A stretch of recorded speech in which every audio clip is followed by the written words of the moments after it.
ಓಂ ಶ್ರೀ ಪರಮಾತ್ಮನೇ ನಮಃ.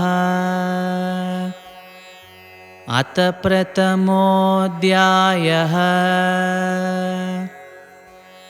ಅರ್ಜುನ ವಿಷಾದಯೋಗಃ.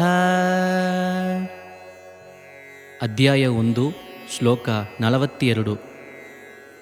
ಸಂಕರೋ ನರಕಾಯೈವ ಕುಲಜ್ಞಾನಾಂ ಕುಲಸ್ಯ ಚ ಪತಂತಿ ಪಿತರೋ ಯೇಷಾಂ ಲುಪ್ತಪಿಂಡೋದಕಕ್ರಿಯಾಃ.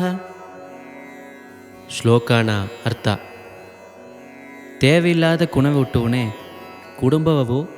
ಕುಟುಂಬವ ಅಳಚುವವಕಗವು ನರಗ ವೇದನೆ ಕೊಟ್ರ ಅಥವಾ ಮೋಸವಾದ ಕುಟುಂಬದೋಗಿ ಇಬ್ಬ ಎತ್ತಪ್ಪವಕರು ಅವಕ್ಕೆ ದೇವರನ್ನು ಕಾರ್ಯವ ಮಾಡಾದೆ ಬಿಟ್ಟು